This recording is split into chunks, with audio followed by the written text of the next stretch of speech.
Why are people so wrong about Mina the Hollower? This is Sunspell Gaming here, talking about the latest release from Yacht Games, the good folks who brought us Shovel Knight.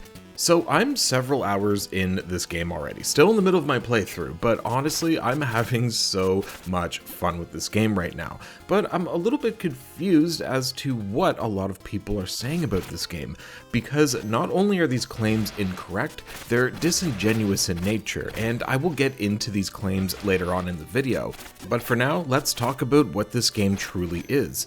Mina the Hollower is an action RPG made in a similar style to Link's Awakening on the Game Boy. To put things very simply, you have this basic attack, and then you have a burrow mechanic where you can go under the ground for a short time, making you invulnerable to most damage, and you have the ability to upgrade your character with trinkets, stronger weapons, etc. There's actually a lot of secrets in this game as well, areas that may be hidden, and even some walls that can be hit to reveal treasures and other areas. You have a cute little town that you go back to periodically to make these upgrades happen. There's shops, many different characters, most of which are animal based, and of course, your own little burrow where you can go to rest up, recover healing items, and level up.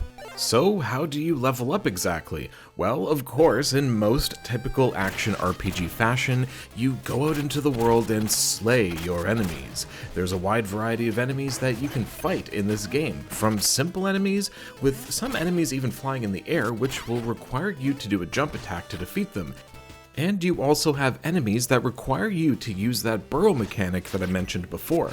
This adds a really unique style to the game as it strays away from the common dash or dodge roll that other games have. So when you slay your enemies, you are given experience in the form of a spendable currency, these bones right here. Now, you can use this bone currency to spend at the shops in town for items or upgrades, or you can spend them to level up. The choice is truly yours. Now, here's the spicy bit. When your health drops to 0, your game ends and you will be transported back to the area that you previously saved at. What happens to your bone currency, you ask? Well, you don't exactly lose them, of course, as long as you have this thing called the spark. Now, as long as you have the spark, you will restart at your last save area with your bones. You haven't lost them. But if you go out back into the world and your HP hits 0 without that spark, then you lose all of your currency and you cannot get it back, ever. So let's discuss the elephant in the room here. Reviewers and people in the industry are going to throw the term Soulslike around as a way to describe Mina the Hollower. Is this game a Soulslike? No, it's not. Allow me to explain. Soulslike is a term that 99% of the time is used as a clickbait term.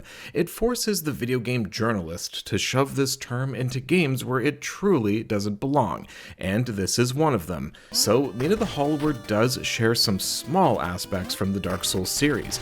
The death mechanic in Mina is similar to that of Dark Souls. The game does also have a slightly elevated difficulty to it as well. Is this enough to call something a Souls-like?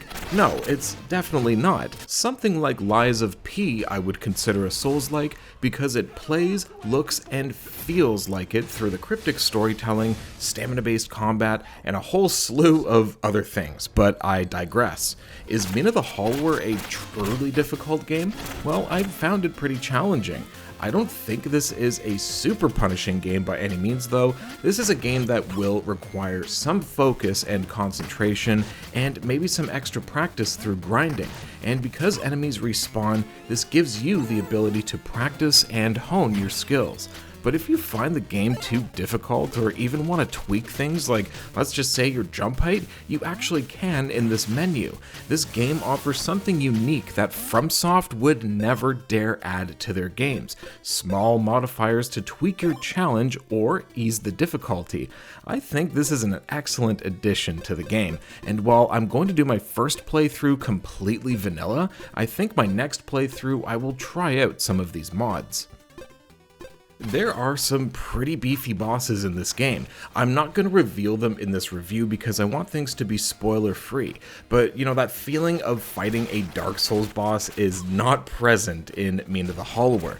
You know, that feeling that you get where you're fighting a boss that you so desperately don't want to fight, and you feel so emotionally torn because there's an oversized pooch limping at you with a sword in its f***ing mouth. Okay, I'm being a little bit overdramatic here, but my point is that the Dark Souls series has a unique feeling to it that other games that are labeled Souls-like don't have, and that's why I feel like using this term so freely actually does this game a total disservice. Besides the death mechanic, Mina the Hollower stands out on its own as a unique love letter to retro games. A lot of the 8-bit era games are incredibly difficult. I mean, Ninja Gaiden is such a difficult game. You gonna call that a Souls-like, IGN?